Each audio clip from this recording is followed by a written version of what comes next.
Al Descubierto, líder en opinión por televisión, tu canal independiente.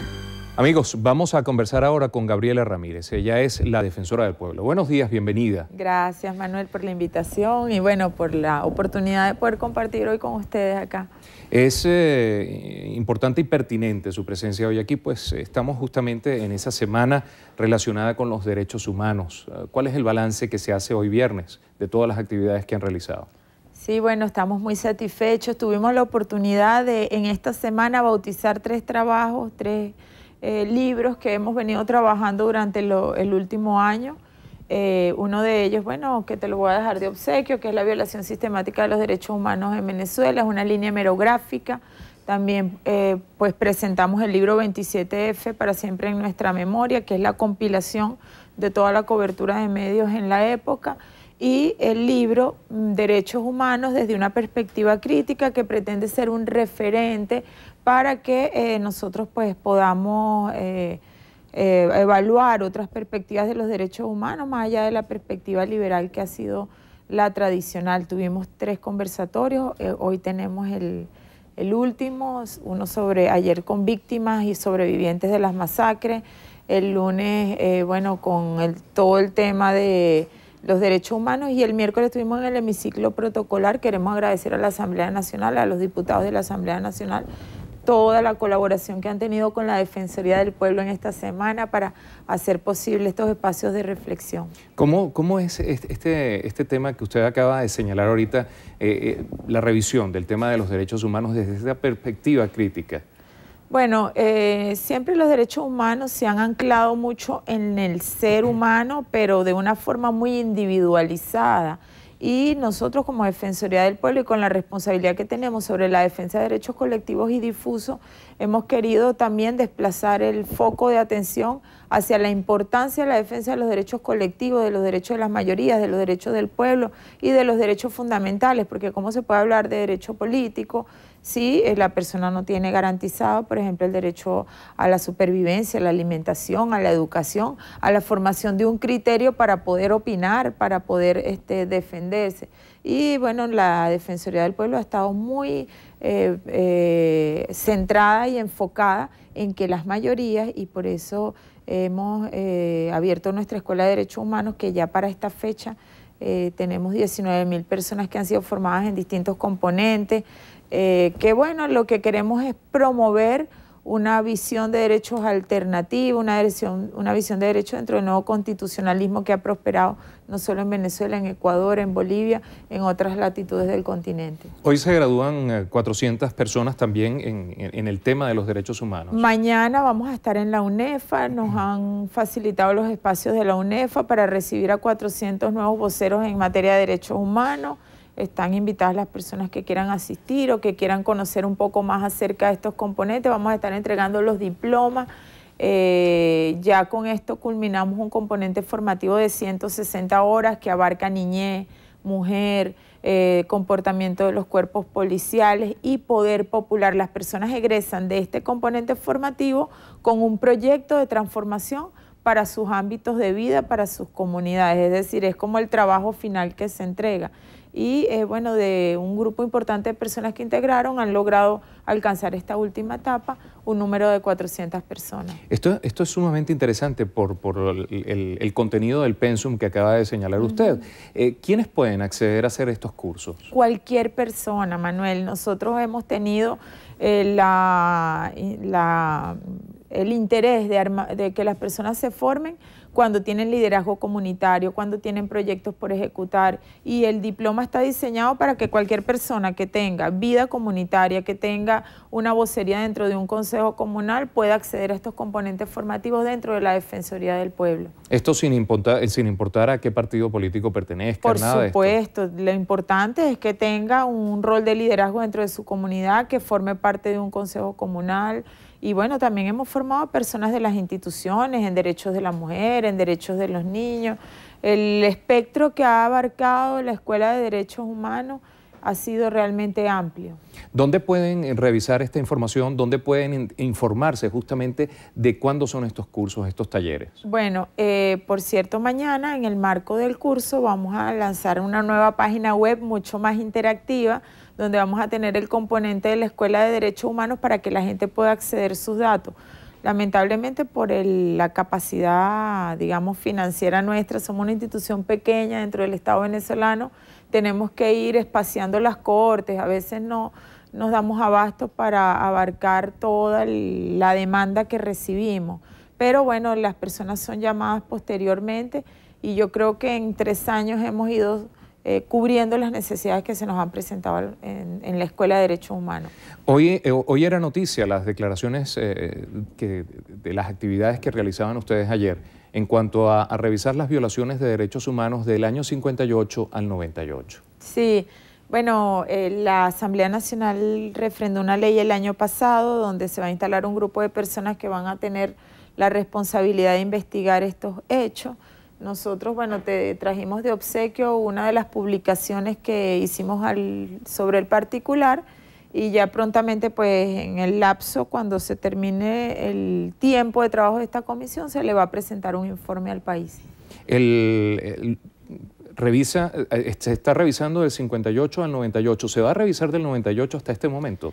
El signo que tiene esta revisión y se enmarca dentro de estas 4 décadas, Manuel, es porque precisamente se trató de una política de Estado. Tú miras aquí, pues, por ejemplo, hechos bastante, ahora que estamos aquí hablando libremente en un canal de televisión, bueno, cómo eran cerrados los canales, que allanados las radios que generaban noticias sobre grupos políticos alternativos. Entonces esto nos habla de que fue un signo de la política de Estado. Por ejemplo, cuando es necesaria una investigación, los investigadores aplican la fuerza para obtenerla. Ministro de Interior y Justicia de la época, Carlos Andrés Pérez. Es decir, la legitimación pública desde el Estado como método de coerción y de persecución. Entonces, tratándose de una política de Estado, se estudia este lapso en particular, pero no quiere decir ahora que si un funcionario policial comete un exceso o un abuso en el ejercicio de sus funciones no va a ser sancionado penalmente, máxime cuando tenemos una nueva constitución que transversaliza estos hechos. Entonces, pero ese funcionario responderá individualmente. Estos hechos tienen el signo particular de que se constituyeron y se erigieron como una política de Estado en el marco de lo que nosotros concebíamos como una democracia, pero que nunca se llegó a concretar en la práctica. Cuando uno hace un ejercicio como, por ejemplo, el que usted acaba de citar ahorita, ¿de qué manera se pueden establecer responsabilidades y tomar medidas? Porque, por ejemplo, bueno, Carlos Andrés Pérez, el presidente Carlos Andrés Pérez ya falleció. Claro, pero ¿qué es lo que busca la gente y qué es lo que buscan las víctimas de esta época? La verdad, que resplandezca la verdad, que exista una condena moral por parte de la sociedad sobre esta forma de actuación de los gobiernos presuntamente democráticos para que estos hechos no vuelvan a reeditarse. Fíjate, por ejemplo, tenemos noticias de a punta de ametralladoras 40 niños son sacados de las casas, mueren de hambre 2 niños cuya madre fue injustamente detenida. Es decir, era una política no solamente sobre quienes se organizaban como grupos de izquierda, era una política para el que ocupaba un terreno. Y hay que hacer un contraste porque hace apenas 3 días, después de 5 días de diálogo, se desocuparon unos terrenos de Guaycoco y fue la propia Guardia Nacional la que ayudó a sacar los enseres. Cuando en este tiempo veíamos desalojos masivos, si revisas este libro, 300 desalojos masivos en Valles del Tuy, 300 desalojos masivos en Guatire, persecución y bueno, plan de machete con todo el mundo, Manuel. Entonces, lo que queremos es caracterizar estos hechos, mostrárselos a la sociedad a través de un informe y que, bueno, no vuelvan a ser reeditados nunca más ni vuelvan a ser permitidos como una política de Estado. Insisto, quienes cometan delitos en este tiempo, y bueno, cuántos funcionarios policiales pues no están privados de su libertad porque no supieron honrar la responsabilidad de portar un arma y de vestir un uniforme que les entregó el Estado. Y ahí, bueno, tenemos que ser muy acuciosos y es una de las misiones de la Defensoría del Pueblo que no existía en aquel tiempo en este periodo realmente de respeto a los derechos humanos. Cuando usted mencionaba estos casos, no pudimos dejar de recordar cuando fueron desalojados los campos de trabajadores petroleros, ahorita en 2003, 2004, 2005, que también fueron desalojados con cierta violencia. ¿Se ha hecho algo al respecto? Los campos de trabajadores petroleros. Los trabajadores petroleros, tenemos que recordar, claro, pudiéramos extendernos aquí.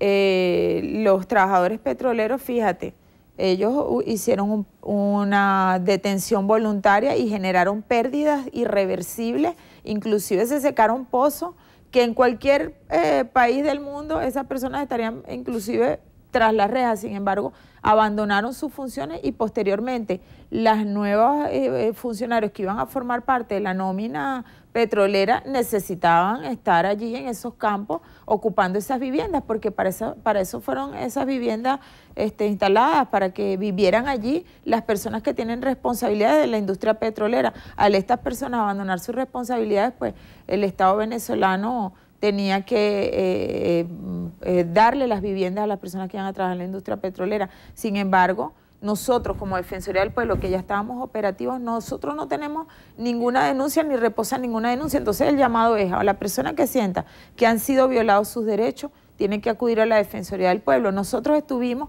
el lunes en Guaycoco conversando con la policía de Sucre y recordándole los métodos que deben ser preservados en cualquier proceso de ocupación ilegal, y les dijimos a las personas, a los ocupantes ilegales, las sanciones penales a las que se exponen cuando ocupan ilegalmente un terreno. Pero nosotros no vemos hoy, por ejemplo, Manuel, 500 trabajadores despedidos de manera masiva, 450 obreros que laboraban en las salinas de Araya, más de 5.000 empleos perdidos en apenas 15 días en el país, en estos tiempos donde no existía la estabilidad laboral, donde no existían procedimientos policiales respetuosos de los derechos humanos. Por eso nosotros caracterizamos esta época como una época especial, y la Defensoría del Pueblo está allí con las puertas abiertas para cualquier persona de cualquier signo que sienta que sus derechos humanos han sido vulnerados, acude y nosotros establecer los mecanismos institucionales para la restitución de los derechos vulnerados.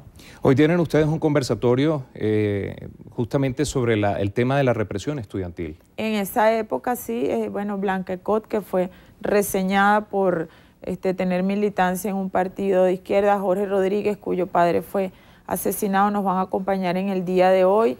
Vamos a proyectar un documental con todos los testimoniales que hemos logrado compilar en este trabajo con los personas que van a conformar la Comisión de la Verdad.